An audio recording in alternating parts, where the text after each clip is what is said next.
한국에는 많은 이단과 사이비들이 있습니다. 수백 개에 이른다고 해요.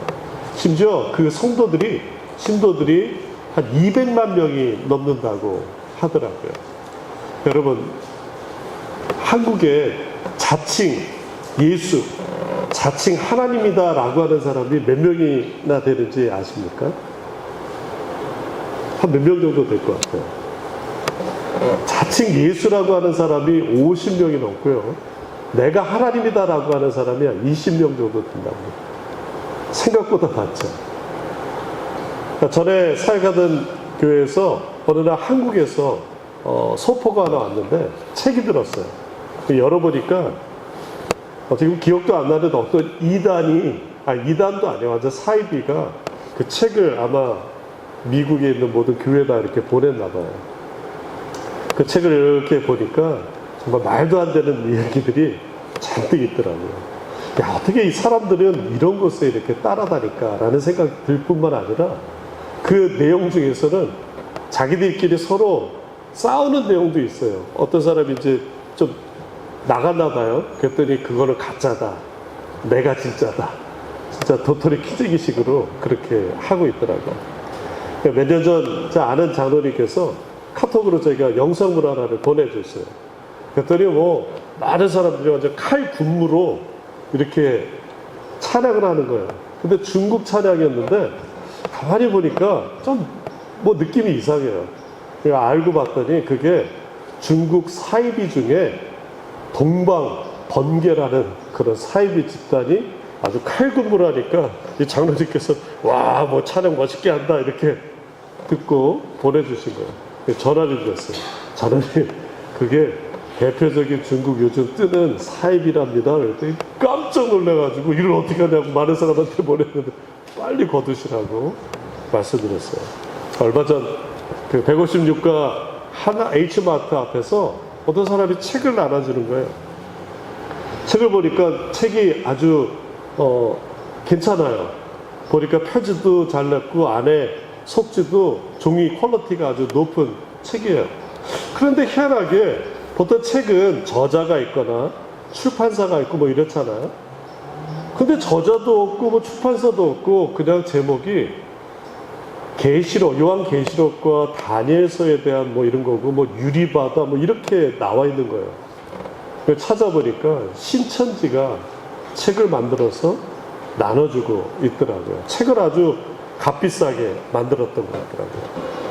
이 신천지들이 정말 이 땅에 너무너무 곳곳에 교회를 허물어뜨리고 있지 않습니까? 많은 사이비 이단들이 특히 요한계시록을 가지고 많이 다루기 때문에 기존 교회들이 좀 차별화한다고 해가지고 말씀을 잘 다루지 않고 있어요.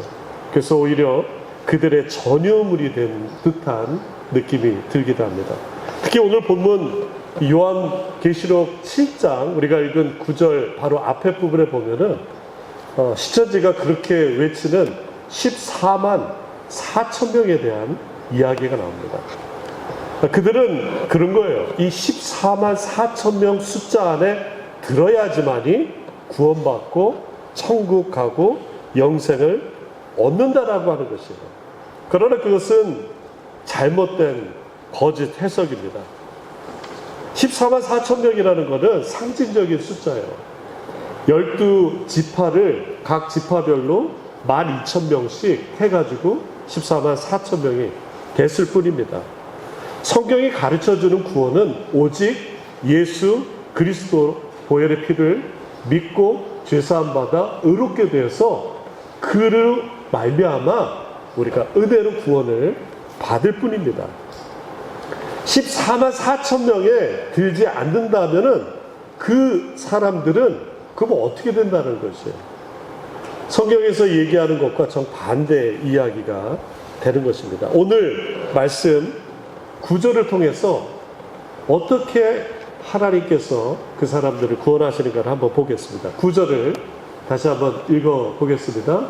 이 일 후에 내가 보니 각 나라와 족속과 백성과 방언에서 아무도 능히 셀 수 없는 큰 무리가 나와 흰 옷 입고 손에 종려 가지를 들고 보좌 앞과 어린이 앞에 서서. 여기도 나오잖아요. 셀 수 없는 큰 무리가 나온다라는 거예요. 그런데 여기서 중요한 거는 흰 옷 입은 사람들이 나옵니다. 오늘 흰 옷 입으신 분이 두 분 계신데 이 두 분만 구원을 받고 나머지는 땡입니다 라고 얘기한다면은 저는 신천지와 같은 이단이 될 수밖에 없는 것이죠. 오늘 말씀에서 자, 흰 옷 입은 사람은 과연 무엇인가? 정말 물리적으로 우리가 흰 옷을 입어야지만이 구원을 얻는 것인가? 아닌 것이죠. 오늘 말씀 통해서 흰 옷 입은 자가 어떤 자들인지 한번 보겠습니다. 첫 번째, 흰 옷 입은 사람은 큰 환난 가운데서도 예수 그리스도의 보혈로 죄 씻음 받아 믿음에 대한 그 예수에 대한 믿음을 저버리지 않고 배교하지 않는다는 사람입니다. 우리 14절을 우리 같이 한번 읽어보겠습니다. 내가 말하기를 내 주여 당신이 아시나이다 하니 그가 나에게 이르되 이는 큰 환난에서 나오는 자들인데 어린 양의 피에 그 옷을 씻어 희게 하였느니라. 신천지처럼 숫자로 그 말씀대로 얘기한다고 해서 14만 4천이라면은 오늘 말씀도 그대로 적용해야 될 거예요. 그 사람들 입장에서는. 피로 옷을 빨면 어떻게 될까요? 휘어지는 게 아니라 새빨갛게 물들 수밖에 없는 거예요. 그러니까 문자적으로 해석하려면 계속 문자적으로 해석해야 되고 이것만 문자적으로 해석하고 저거는 상징적으로 해석하면 안 된다는 것이에요. 큰 환난 가운데서도 예수 그리스도의 그 믿음을 저버리지 않는 자, 배신하지 않는 자, 목에 칼이 들어와도 예수를 부정하지 않는 자, 그 자들이 흰옷 입은 자들인 것이에요. 예수님께서 인자가 올 때의 세상에서 믿음을 보겠느냐라고 우리에게 묻습니다. 2017년 5월 25일 CNN 인터넷판에 나온 기사예요. 테니스 스타 마가렛 코트 동성 결혼 문제로 퀀타스 항공 보이콧이라는 제목의 기사가 떴었습니다. 이 역대 최고의 테니스 여자 선수 중에 한 명인 호주 출신 이 마가렛 코트는 자국 항공사 퀀타스를 이제 타지 않겠다라는 거예요. 이유는 그 회사의 CEO가 동성결혼을 적극 지지했기 때문에 그래요. 거기에 대한 항의 서한으로 편지를 보냈던 것입니다. 그래 이렇게 어느 잡지와 공개 인터뷰를 합니다. 아시다시피 저는 호주를 대표하여 여러 번 출전했고 조국을 위해 테니스 경기에서 단 한 번도 진 적이 없다는 자랑스러운 기록을 가지고 있습니다. 퀀타스가 동성결혼을 적극적으로 홍보하는 것에 실망했습니다. 저는 결혼이 성경에 명시된 대로 남자와 여자의 결합이라고 믿습니다. 그녀는 나중에 목사 안수를 받고 타임즈와의 인터뷰에서 이런 얘기를 해요. 가족과 다른 것에 대한 가치를 옹호하고 목소리를 내지만 그것 때문에 박해를 받습니다. 사람들을 미워하는 게 아니에요. 사람들을 사랑하지만 그런 식으로 끌려가는 거예요. 그리고 저는 결혼은 남자와 여자 사이의 일이라고 생각해요. 이 코트는 성경적인 믿음을 지키려다가 많은 사람으로부터 비난을 받았어요. 심지어 같은 테니스 레전드 여자 선수였던 나브라틸로바도 이 마가렛 코트를 적극적으로 대놓고 비난을 하게 되었습니다. 그런 많은 수모를 겪게 되었어요. 그럼에도 불구하고 하나님의 말씀대로 성경적으로 살려고 한다면은 그 핍박 가운데서 능히 이겨내야 되는 것이 흰옷 입은 사람들의 사명일 줄 믿습니다. 그러나 예수 그리스도의 보혈로 의롭게 된 사람, 어떤 환난과 비난이 있을지라도 예수 그리스도에 대한 믿음을 저버리지 않는 것, 그것이 흰옷 입은 자들의 모습일 줄 믿습니다. 세상의 비난과 손가락질에도 불구하고 하나님의 말씀대로 살려고 하는 사람, 그 자들이 흰옷 입은 사람인 것입니다.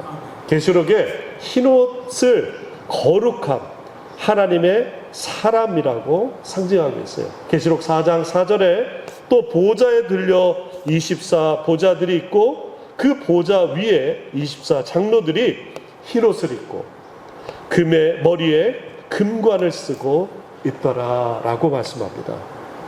예수의 보혈이 능력이 있습니다. 아멘. 아멘. 예수의 보혈이 우리의 모든 죄를 깨끗이 씻는 줄 믿으시기 바랍니다. 여러분들이 좋아하시는 찬양 죄에서 자유를 얻게 함은 그 작사와 작곡한 이 루이스 존스는 1865년 일리노이의 어느 시골에서 태어났어요. 감리교 부모님 그 신앙에서 훈련을 받고 그리고 그는 음악적인 재능이 많아서 많은 곡을 작곡하게 되었습니다. 그리고 그는 시카고 무디 바이블 스쿨에 들어가가지고 열심히 공부를 했어요. 거기서도 많은 곡을 찬양곡을 작곡했습니다. 그가 1901년 어느 캠프 미팅, 그러니까 부흥에 참석을 했어요. 거기서 큰 은혜를 받았어요. 그 은혜 받은 마음으로 쓴 곡이 바로 죄에서 자유를 얻게 하려 함이에요. 이 곡의 원곡의 제목은 There's Power in the Blood입니다. 말 그대로 예수의 피에 능력이 있다, 힘이 있다, 파워가 있다라는 거예요. 죄에서 자유를 얻게 함은 보혈의 능력, 주의 보혈, 시험을 이기고 승리하니 참 놀라운 능력이로다. 주의 보혈 능력 있도다. 주의 피 믿어 주의 보혈 그 어린 양의 매우 귀중한 피로다. 예수 그리스도의 보혈로 우리가 지금 시험에 들거나 혹은 넘어지거나 아니면 우울하거나 아니면 내가 닥치는 어떤 큰 어려움이 있으면은 예수의 피로 능히 이겨낼 수 있는 줄 믿으시기 바랍니다. 죄에서 자유를 얻게 함은 우리의 능력이요, 우리의 힘이요, 우리의 근거인 줄 믿으시기 바랍니다. 이 루이스 존스와 같이 무디 바이블 스쿨에서 공부한 빌리 선데이라는 사람이 있어요. 이는 아주 유명한 메이저리그 선수였어요. 그러다가 나중에 그는 복음 전도자가 되었습니다. 그가 시카고에서 야구 선수를 하는 중 이제 끝나고 동료들과 술집을 가고 있었어요. 그런데 저쪽에서 복음 전도자들이 찬송을 부르며 복음을 전하는 소리를 들었어요. 그 찬송이 어렸을 때 이 빌리 선데이가 엄마가 불렀던 그 찬송가였어요. 그래서 자기도 모르게 그 찬송에 이끌려서 그 복음 전도단으로 갔어요. 그리고 거기서 복음을 듣고 회개하고 그는 하나님의 일꾼이 되었습니다. 그가 예수의 보혈에 대해서 이렇게 고백합니다. 예수 그리스도의 보혈은 죄인을 깨끗하게 하며 그 보혈 없이는 구원이 없습니다. 그리스도의 보혈을 제거하면 기독교는 아무것도 의미가 없습니다. 그것은 우리의 구속을 위한 중심입니다. 우리는 예수의 보혈을 노래합니다. 주의 보혈 능력이 있도다. 그런데 얼만큼 우리 삶 가운데 예수의 보혈의 능력을 붙들고 사는지 우리 스스로 한번 질문해야 됩니다. 사도 바울은 로마서 5장 9절에서 이렇게 말합니다. 우리가 그 피를 인하여 의롭다 하심을 얻었느니라. 우리가 돈으로 의롭게 될 수도 없고 내 재능으로 의롭게 될 수 없고 내 행위로 의롭게 될 수 없습니다. 오직 예수 그리스도의 보혈의 피로 말미암아 우리가 의롭게 되었다라는 것 다시 한번 주님께 감사드립니다. 두 번째, 흰옷 입은 자들은 밤낮으로 하나님을 섬기는 자들이에요. 우리 15절 같이 한번 읽어보겠습니다. 그러므로 그들이 하나님의 보호자 앞에 있고 또 그의 성전에서 밤낮 하나님을 섬김에 보좌에 앉으시니가 그들 위에 장막을 치시더라. 질문 하나 드릴게요. 마지막 심판의 날, 그날이 언제인지 모르겠지만 마지막 심판의 날 하나님께서 각 개인을 심판하실까요?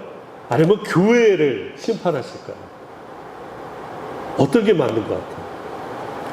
언제나 그렇듯 두 개나 맞습니다. 하나님께서 마지막 날 개인뿐만 아니라 교회도 심판하는 것입니다. 사도 바울은 고린도후서 5장 10절에서 우리가 다 반드시 그리스도의 심판대 앞에 드러나 각각 선악간에 그 몸으로 행한 것을 따라 받으려 함이라고 개인의 행동을 책임을 묻는다고 말씀하고 있어요. 반면 요한계시록은 7 교회에 대한 평가가 나옵니다. 교회 하나하나에 대한 평가를 하고 있는 것이에요. 이것은 교회 전체에 대한 심판이고 전체에 대한 하나님의 책임을 묻고 있는 것이에요. 따라서 교회 안에 있는 개인의 책임뿐만 아니라 교회 전체에 대한 책임을 묻는 것이에요. 따라서 마지막 날 하나님 심판 때에 개인에 대한 심판뿐만 아니라 교회에 대한 심판이 있다라는 것 우리가 명심해야 돼요. 그러므로 우리가 교회를 잘 세워야 되는 그런 사명이 있어요. 그냥 요즘 사람들은 어떠냐면 나만 그냥 혼자서 교회 신앙생활 잘하면 되지라고 하는 사람들이 점점 더 늘어나고 있어요. 교회 어떻든지 간에 그냥 나만 잘 되면 된다. 아닌 거예요. 마지막 때를 살고 있습니다. 우리는 개인의 신앙도 잘 세워야 될 뿐만 아니라 교회가 온전히 하나님 말씀 가운데서 성장할 수 있도록 잘 지탱할 수 있도록 우리가 잘 생각해야 될 것입니다. 이것이 우리의 사명이에요. 오늘 계시록 7장은 한 개인에 대한 말씀뿐만 아니라 교회에 대한 말씀이기도 해요. 오늘 특히 읽으신 본문 계시록 7장 9절에서 17절의 말씀은 승리하는 교회 되는 것이에요. 우리 같이 따라 한번 해봅시다. 승리하는 교회. 승리하는 교회. 이기는 교회. 우리 옆에 분을 보면서 이기는 성도. 승리하는 성도. 예. 인상 쓰지 말고 승리하는 성도. 함께 승리해야 돼. 흰옷 입은 사람은 교회에서 하나님을 밤낮 섬기며 또 찬양할 수 있는 이유는 바로 이것이에요. 승리하기 때문에, 이기기 때문에 그래요. 혹시 2002년 월드컵 때 미국에 계셨는지 한국에 계셨는지 모르겠지만 저는 한국에 있었거든요. 많은 사람들이 길거리로 쏟아져 나왔어요. 왜냐하면 그 기쁨을 주체할 수 없는 거예요. 이겼는데 그냥 이겼나 이렇게 얘기하지 않아요.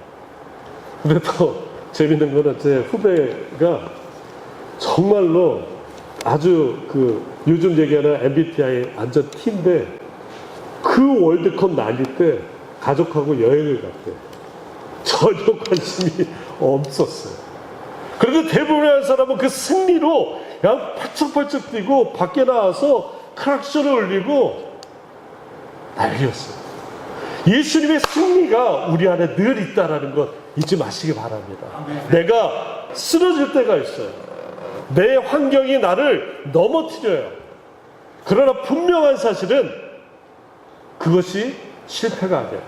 왜냐하면 영원한 승리인 예수 그리스도께서 우리에게 승리를 주실 줄 믿습니다. 빌리 선대가 이렇게 얘기합니다. 사탄의 덫에 빠지지 않기 위해 다음을 경계해야 된다고 그래요. 첫 번째, 죄의 유혹에 대해 경계해야 된다는 거예요. 사탄은 거짓말, 도둑질, 술취함, 폭력, 음란으로 신자들을 유혹합니다. 두 번째는 겉보기에 무해해 보이지만 주의해야 된다는 거예요. 사탄은 신자들이 사소하게 여기는 그것을 통해 함정에 빠뜨린다는 거예요. 세 번째는 자기 의에 빠지지 않도록 주의해야 된다는 거예요. 자신의 의로움을 자랑하거나 다른 사람을 판단하는 태도는 사탄의 덫이 될 수 있다는 것입니다. 네 번째로는 기도와 말씀에 대한 소홀함이 사탄이 우리를 덫에 빠뜨리게 합니다. 마지막으로 자신의 능력이나 지혜를 과신하는 태도는 사탄의 공격의 대상이 되는 것입니다. 이 빌리 선데이는 이렇게 외치며 살았대요. 나는 죄와 싸우겠다. 발이 있는 한 발로 죄를 차버리겠고 주먹을 가지고 있는 한 죄를 쳐버리겠고, 머리를 가지고 있는 한 죄를 받아버리겠고, 이를 가지고 있는 한 죄를 물어뜯겠다. 그러나 내가 늙어서 주먹도 발도 이도 힘도 없을 때라도 영광의 집에 들어가기까지 잇몸이라도 죄를 이기겠다. 그렇게 고백합니다. 우리 교회 성도님들, 예수 그리스도의 보혈로 죄와 싸워 늘 승리하는 저 여러분들길 예수님의 이름으로 축원합니다. 주님의 이름으로 우리는 흰옷을 입은 자들이에요. 예수의 보혈로 우리는 흰옷 입은 사람들이에요. 승리하는 사람이에요. 이기는 사람이에요. 예수의 그리스도의 보혈로 죄 씻음 받아 우리가 죄와 싸워 피 흘리기까지 우리는 흰옷 입고 정말 이 빌리서대가 고백하는 것처럼 영광의 집에 올라가기까지, 영광의 집에 영원히 거하기까지 가기 원합니다. 그 은혜가 우리 16절을 우리 읽으면서 같이 한번 나누고자 합니다. 같이 읽습니다. 그들이 다시는 줄이지도 아니하고 목마르지도 아니하고 해나 아무 뜨거운 기운에 상하지도 아니하리니 17절입니다.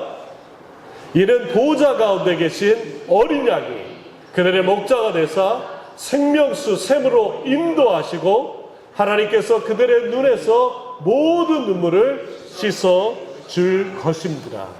아멘. 제가 대학 1학년 때 겨울방학이었어요. 친구들과 전도대를 만들어서 이 전도를 갔어요.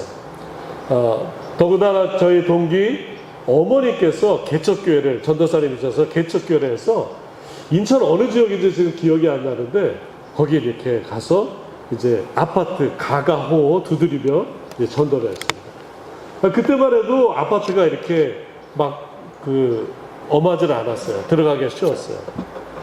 제가 기억에 남는 두 집이 있어요. 한 집은 나이가 지긋하신 노인 부부가 있던 집이고, 한 집은 어느 어린 아이를 키우는 그 애기 엄마 집이었습니다. 친구 3명하고 같이 이제 종교 설문지 이렇게 받는 형식으로 이제 들어갔어요. 근데 그 노부부가 저희를 아주 반갑게 맞이해 줬어요. 차도 끓여주시고, 그러면서 이제 질문은 이런 거였어요. 뭐 종교가 있으십니까? 있으시면은 어떤 종교신지, 또 어떻게 종교 활동을 하시는지 그런 걸 묻는 거예요. 그리고 전도 방법은 전도 폭발이라는 게 있는데 그 방법으로 전도를 했습니다.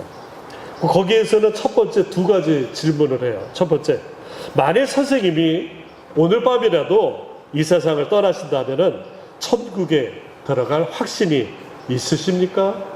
그다음 2번째 질문이 이런 거예요. 만일 선생님이 오늘 밤에 이 세상을 떠나 천국 문 앞에 서시는데 그때 하나님이 선생님에게 내가 너를 천국에 들어오게 해야 할 이유가 무엇이냐라고 물으신다면은 어떻게 대답하시겠습니까? 이게 이제 전도폭발 2가지 진단 질문이에요. 근데 가만히 그분들이 이제 눈을 끄벅끄벅 하시면서 듣고 계셨어요. 그리고 이제 정중하게 그분들에게 이제 복음을 전했습니다. 그랬더니 이제 한참 말없이 그냥 듣고만 계시다가 좋은 말씀 들었다고 하면서 문 앞까지 저희를 배웅해 주셨어요. 그래서 저희는 가까운 교회에 꼭 나가시라고 이렇게 권면드리고 다음 주로 이동했습니다. 그 다음 집에 간 게 아까 말씀드린 대로 그 어린 아이를 키우는 애기 엄마의 집이었어요. 그 노인들에게 어르신들에게 전도했던 방법과 2가지 진단 질문을 하고 복음을 이제 전하려고 그러는데 갑자기 이 애기 엄마가 눈물을 막 쏟는 거예요. 저희는 너무너무 당황했어요. 왜 그러나? 내가 이렇게 얘기하는 게 이렇게 파워풀했나? 착각하면서. 그런데 얘기를 들어보니까 이 젊은 분이 고등학교 때까지 열심히 교회를 다니셨던 분이에요. 그런데 직장 다니고 시집 오고 그러면서 오랫동안 교회를 다니지 못하셨대요. 그러면서 그 복음 말씀을 듣고 너무너무 감사에 또 죄책감에 혹은 회개에 눈물을 흘리셨다는 것이에요. 마찬가지로 가까운 교회에 나가시라고 권면드리고 제 이름으로 나왔습니다. 세상살이를 하다 보면은 이렇게 흰옷 입는 나는 어떻게든 예수를 잘 믿고 싶은데 믿지 못하는 경우를 많이 당하게 됩니다. 그러나 예수 그리스도의 보혈의 피를 의지하여 죄와 싸워 승리하여 흰옷 입은 사람들은 하나님의 큰 은혜를 받는 사람인 줄 믿으시기 바랍니다. 오늘 17절 말씀처럼 다시 줄이지도 아니하고 목마르지도 아니하고 해나 아무 뜨거운 상함을 당하지 아니할 것입니다. 왜냐하면 보좌에 앉아 계신 어린 양 예수 그리스도께서 우리의 목자가 되셔서 우리를 쉴만한 물가로 인도하실 줄 믿습니다. 우리 교회 특징 중에 하나가 저 멋있는 스테인글라스잖아요. 어떤 분이 그런데 나는 그거 몰랐어요. 5마리가 있더라고요. 저 중에 누군 것 같아요. 나는 예수다 그러면은 뭐가 돼요? 사입이 2단이 되는 거고. 자, 양 중에 한 마리인데 나는 저 중에 어떤 양인가? 보호자 가운데 계신 어린 양 예수 그리스도께서 우리의 목자가 되시사 우리를 생명샘으로 인도하시고 하나님께서 우리 눈에서 모든 눈물을 씻어 주실 것입니다. 우리의 슬픈 일, 우리가 억울한 일, 우리가 정말 억눌리는 일이 있을지라도 하나님께서 우리의 눈에 눈물을 씻어 주실 줄 믿습니다. 오늘 말씀을 마칩니다. 마지막 심판의 날 예수 그리스도의 보혈로 흰옷을 입고 구원받은 사람들은 아무리 큰 환난이 있을지라도 예수님을 배반하지 않는 사람들입니다. 흰옷 입은 사람들은 마지막 심판의 날 죄와 싸워 승리하여 하나님을 밤낮으로 섬기며 찬양하며 주의 이름을 높이는 자인 줄 믿으시기 바랍니다. 이 시간 우리 말씀 기억하면서 함께 기도하겠습니다. 마지막 때에 어떤 환난이 우리를 넘어뜨리려 할지라도 흰옷 입은 자 되어 예수 보혈로 능히 승리하게 하옵소서. 이 시간 우리 한 목소리 같이 기도하겠습니다.